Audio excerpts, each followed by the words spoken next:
नमस्कार, आप सभी का स्वागत है तिवारी एकेडमी में। कैसे हैं आप सभी? मुझे उम्मीद है बहुत स्वस्थ होंगे, मस्त होंगे, बेहतर होंगे। जहां भी है वहां कर रहे होंगे खूब सारे मज़े।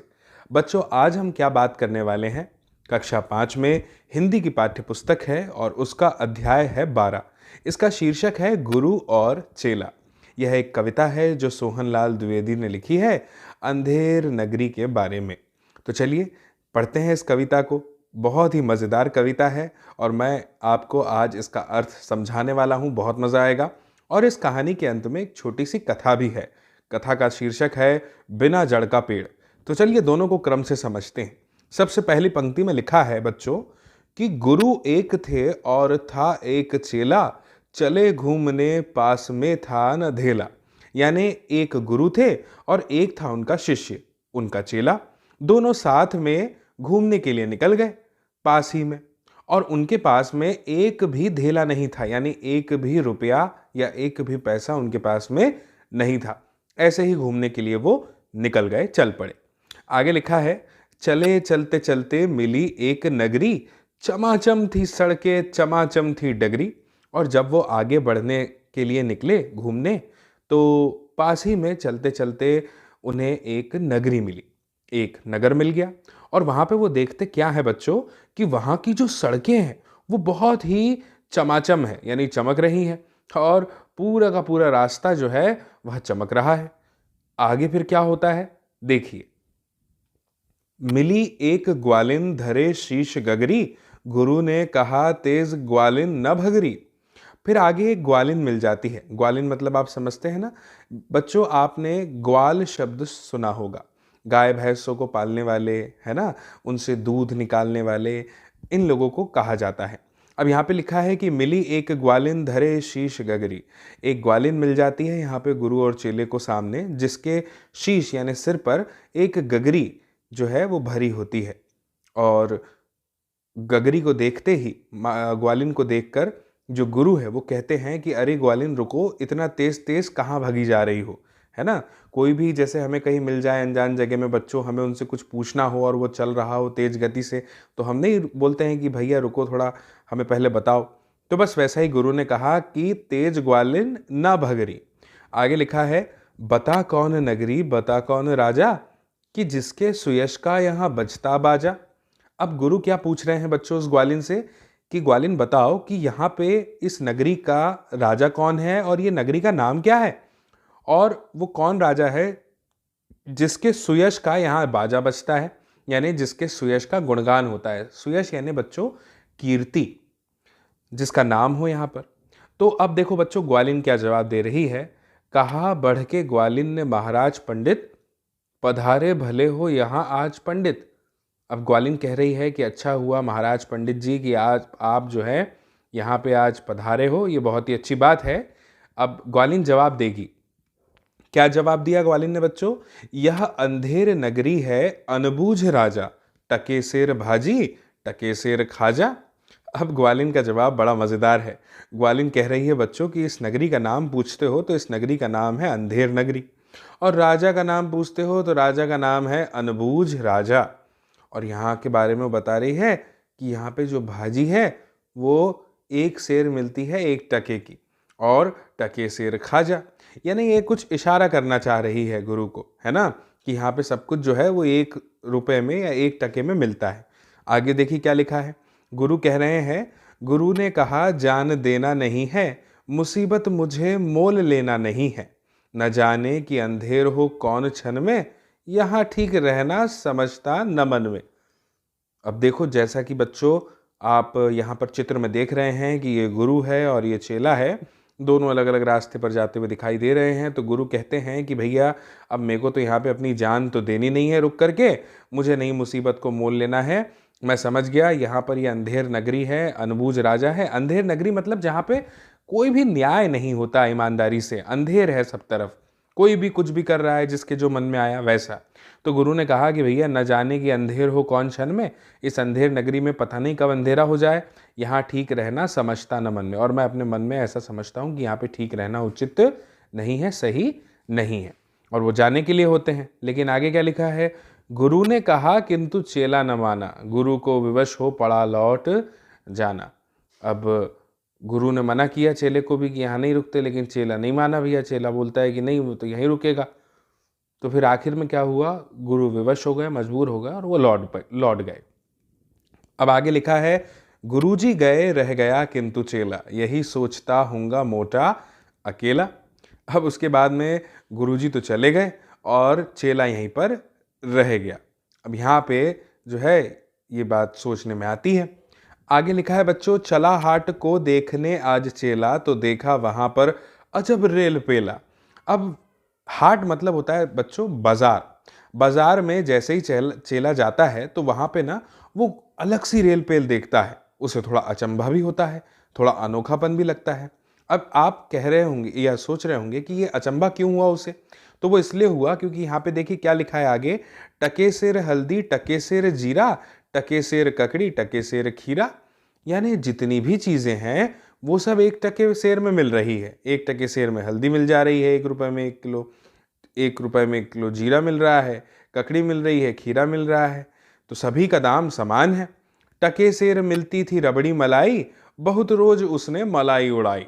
कई दिनों तक तो चूंकि टके सेर ही मिलती थी तो उसने खूब रबड़ी मलाई खाई चेले ने। आगे लिखा है, सुनो और आगे का फिर हाल ताजा, थी अंधेर नगरी था अनुभूज राजा। और अब आगे का हाल हमें सुनाया जाएगा, जहां पे नगरी अंधेरी है और राजा का नाम है अनुभूज। अचानक से बारिश हुई। बारिश में क्या होता है बच्चों, बरसता था पानी, चमकती थी बिजली, थी बरसात आई, दमकती थी बिजली, गरजते थे बादल, झमकती थी बिजली, थी बरसात गहरी, धमकती थी बिजली। बच्चों बिजली की चमक, बिजली की गड़गड़ाहट और बिजली का तीव्रता के साथ चमकना, इसको अलग अलग शब्दों से यहाँ पे प्रस्तुत किया है कवि ने। चमकती, दमकती, झमकती, धमकती, इन सब से। तो बरसात बहुत तेज हुई, पढ़ के समझ में आ रहा है। आगे लिखा है, गिरी राज्य की एक दीवार भारी, जहां राजा पहुंचे तुरंत ले सवारी। अब राज्य में एक बहुत ही भारी दीवार थी बच्चों। वो क्या होता है, इस तेज बारिश में गिर जाती है। तो राजा क्या करते हैं, उस नगरी के, अंधेर नगरी के जो अनबूझ राजा हैं, वो तुरंत वहां पे अपनी सवारी लेके पहुंच जाते हैं। फिर क्या हुआ, झपट संतरी को डपट कर बुलाया, गिरी क्यों यह दीवार किसने गिराया। और वहां के जो राजा हैं, अनबूझ राजा, वो क्या करते हैं, झपट मतलब तुरंत संतरी को बुलाते हैं डांट कर और पूछते हैं कि ये दीवार क्यों गिर गई है, किसने गिराया है इसे, इसके गिरने के पीछे किसका हाथ है। तो अब संतरी देखो क्या कह रहा है बच्चों। संतरी कहता है, कहा संतरी ने महाराज साहब, न इसमें खता मेरी न मेरा करतब, यह दीवार कमजोर पहले बनी थी, इसी से गिरी यह न मोटी घनी थी। अब देखिए संतरी कह रहा है बच्चों कि महाराज साहब, इसमें मेरी कोई खता यानी मेरी कोई गलती नहीं है, और ना ही यह मेरा किया धरा है, ना मेरा ये करतब।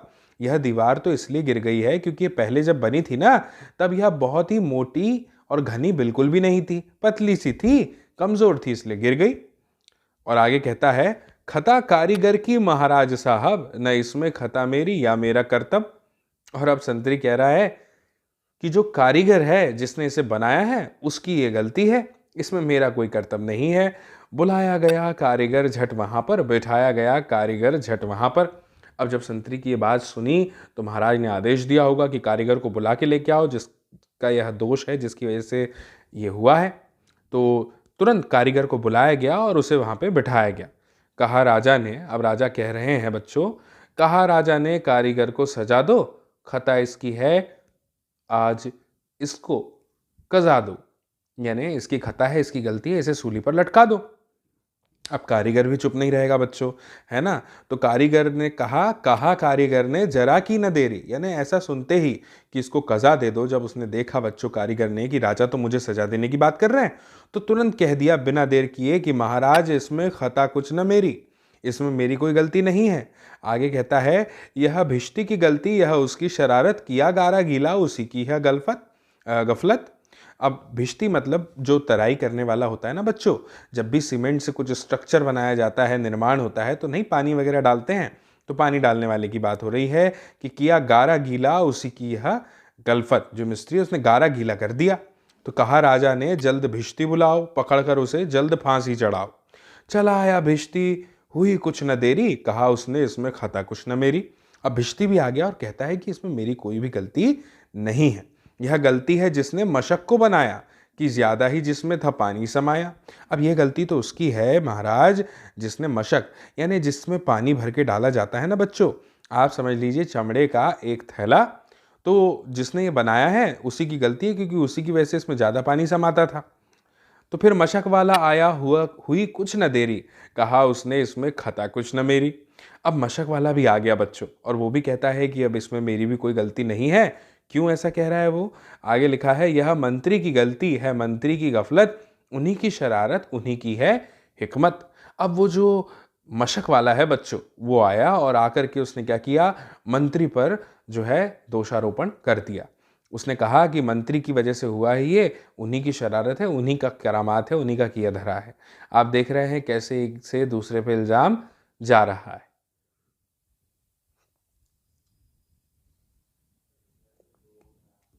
अब आगे लिखा है बच्चों कि बड़े जानवर का था चमड़ा दिलाया। अब वो मशक वाला कह रहा है कि बड़े जानवर का चमड़ा दिलाया था, चुराया ना चमड़ा मशक को बनाया। अब चमड़ा कहीं से चुराया तो नहीं था, तो मशक को बना दिया। बड़ी है मशक, खूब भरता है पानी। अब चूंकि बड़े जानवर का चमड़ा था तो मशक भी बड़ी बनी, इसमें खूब पानी भरता है। ये गलती ना मेरी, ये गलती बिरानी, ये मेरी गलती तो नहीं है, ये तो किसी और की है। फिर आगे लिखा है कि राजा कहते हैं कि है मंत्री की गलती तो मंत्री को लाओ, हुआ हुक्म मंत्री को फांसी चढ़ाओ। चले मंत्री को लेके जल्लाद फौरन, चढ़ाने को फांसी उसी दम उसी क्षण। अब मंत्री को लेके फौरन जो है जल्लाद, जल्लाद उसे कहते हैं बच्चों जो फांसी पर लोगों को चढ़ाता है, तो वो ले गया और उसी दम उसी क्षण जो है मंत्री को चढ़ाने लगा। फिर आगे क्या हुआ, मगर मंत्री था इतना दुबला दिखाता कि न गर्दन में फांसी का फंदा था आता। अब मंत्री इतना दुबला था बच्चों कि खुद को वो इतना दुबला दिखा रहा था कि गर्दन में उसकी फांसी का फंदा आ ही नहीं पा रहा था। अब राजा क्या करे? तो कहा राजा ने, जिसकी मोटी हो गर्दन पकड़ कर उसे फांसी दो तुम इसी क्षण। अब राजा कह रहे हैं कि जिसकी गर्दन भी मोटी हो, काम करो इसी क्षण इसी समय लेकर आओ और उसको फांसी दे दो। अब चले संतरी ढूंढने मोटी गर्दन, मिला चेला खाता था हलवा दनादन। अब वो जो एक टके में हलवा और रबड़ी मलाई खूब खा रहा था वो चेला, वो मिल गया संतरी को, मोटी गर्दन वाला।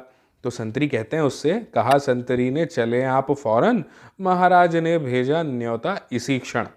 तो बहुत मन में खुश हो चला आज चेला, कहा आज न्योता छकूंगा अकेला।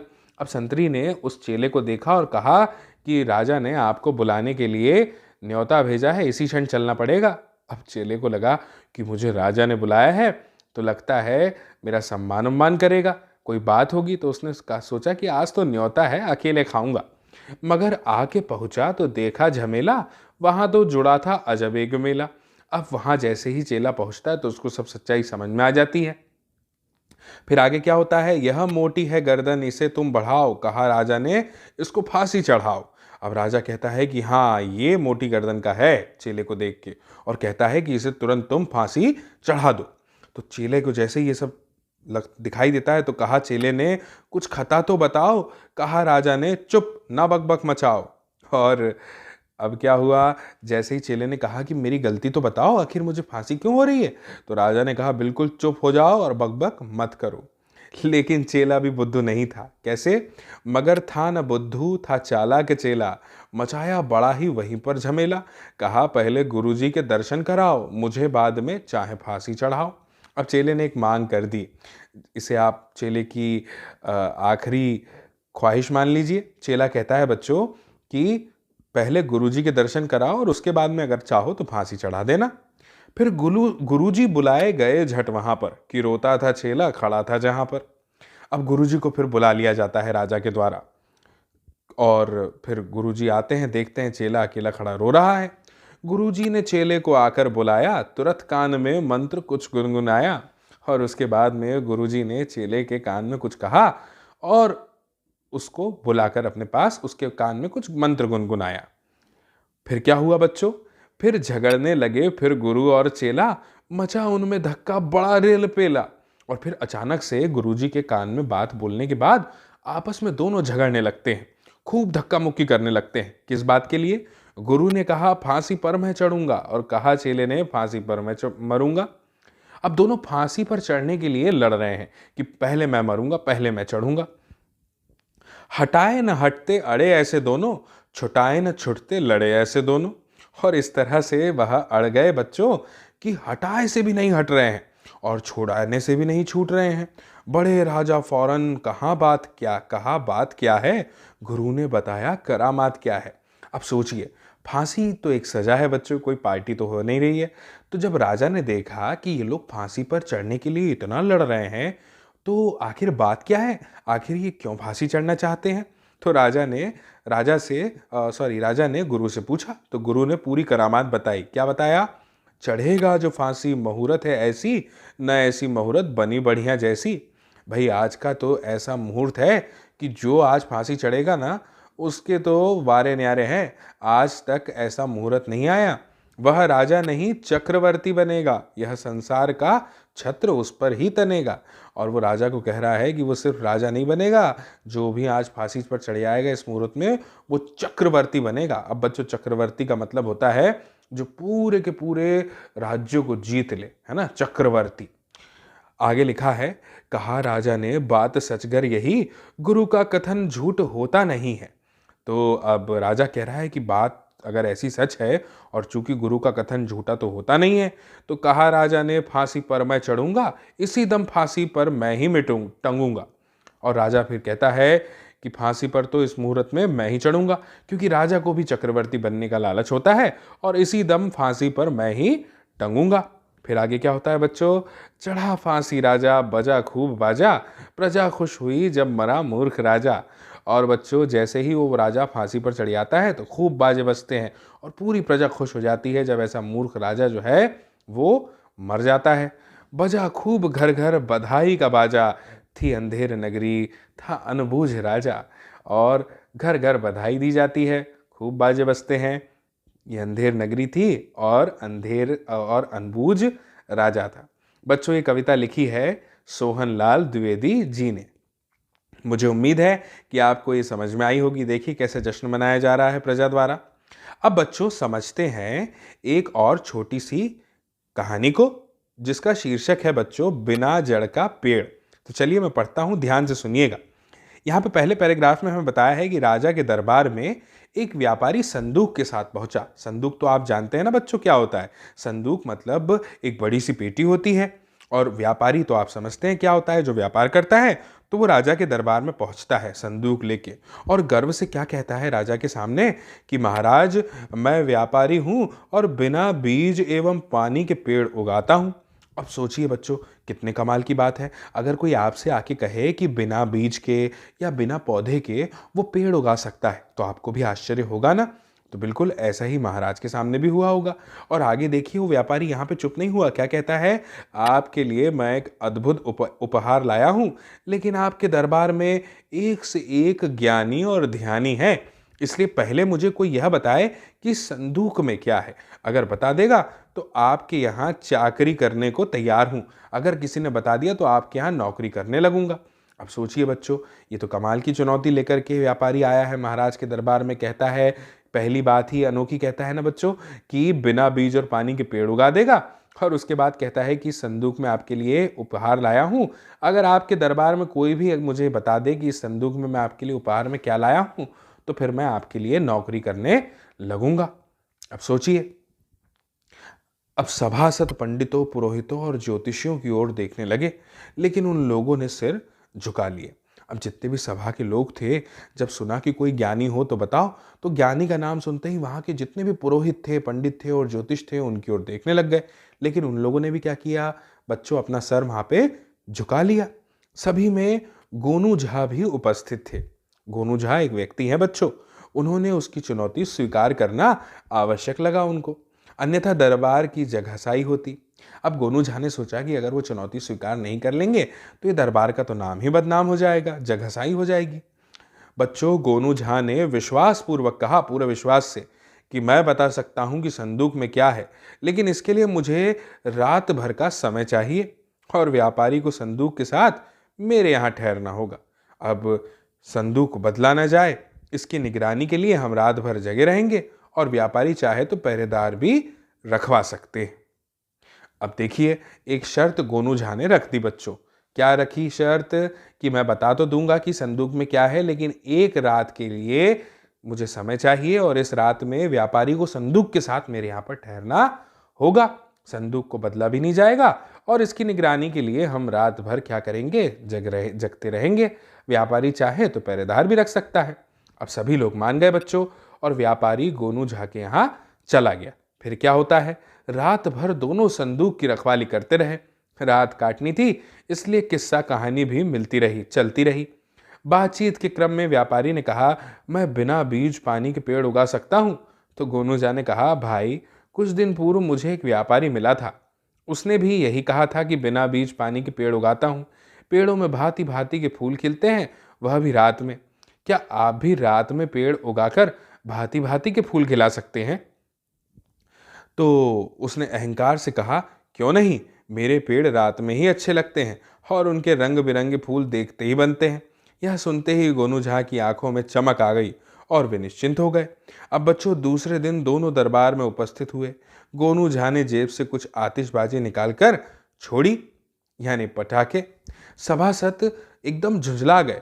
महाराज की भी आंखें लाल पीली हो गई और कहा, गोनू झा, यह क्या बेवक्त की शहनाई बजा दी? सभा का सामान्य शिष्टाचार भी भूल गए।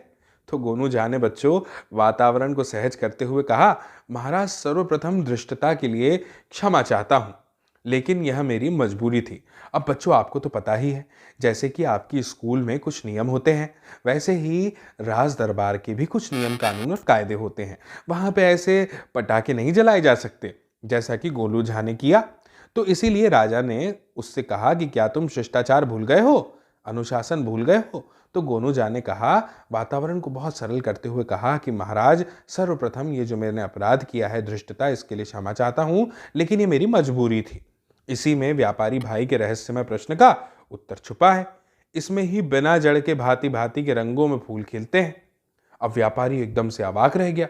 उसने सहमते हुए कहा, महाराज, इन्होंने मेरे गूढ़ प्रश्न का उत्तर दे दिया। फिर उसने विस्मयपूर्वक गोनू झा से पूछा, आपने कैसे जाना कि इसमें आतिशबाजी है? गोनू झा ने सहजता से कहा, व्यापारी, जब आपने यह कहा कि बिना बीज पानी के पेड़ उगते हैं और उसमें भांति भांति के फूल खिलते हैं, तब तक तो मुझे संदेह रहा, परंतु मेरे पूछने पर यह कहा कि रात ही में यह आपकी फसल अच्छी लगती है, तब जरा भी संशय नहीं रहा कि इसमें आतिशबाजी छोड़ कुछ अन्य सामान नहीं होगा। व्यापारी मायूस हो जाता है बच्चों। राजा ने कहा, व्यापारी, आपको दुखी होने की जरूरत नहीं है, आप यहाँ रहने के लिए स्वतंत्र है, पर अपना कमाल रात में दिखाकर लोगों का मनोरंजन जरूर कीजिएगा। अगर प्रदर्शन प्रशंसनीय रहा तो पुरस्कार भी पाइएगा, पर अभी पुरस्कार के हकदार गोनू झा ही हैं। और बच्चों, ये लिखा है हमारे लिए वीरेंद्र झा जी ने। तो मुझे उम्मीद है आपको कि ये आपको बहुत पसंद आई होगी छोटी सी कहानी। बच्चों, जैसे अकबर के साथ बीरबल थे ना, वैसे ही इन महाराज के साथ में थे गोनू झा। तो भाई, बड़ा मज़ेदार किस्सा हमने देखा और इसके साथ ही हमने एक बड़ी मज़ेदार कविता भी पढ़ी, जिसका शीर्षक क्या है? इस कविता का शीर्षक है गुरु और चेला, जो सोहनलाल द्विवेदी जी ने लिखी है। मुझे उम्मीद है बच्चों कि इस पाठ में आए सभी प्रश्नों के उत्तर आप बड़ी सरलता से दे देंगे और मुझे ये भी उम्मीद है कि आपको ज़रूर ये वीडियो पसंद आया होगा। तो फिर देरी मत कीजिए और जल्दी से इस वीडियो की लिंक को शेयर कर दीजिए, साझा कर दीजिए अपने दोस्तों, मित्रों, साथियों, सहपाठियों और परिजनों के साथ, ताकि वे लोग भी देख पाएं इस वीडियो को और समझ पाएं इस जानकारी को। बाकी मेरी आपसे फिर जल्दी मुलाकात होगी बच्चों, अगली नई जानकारी में, अगले नए अध्याय में, और तब तक के लिए आप सभी को मेरा नमस्कार।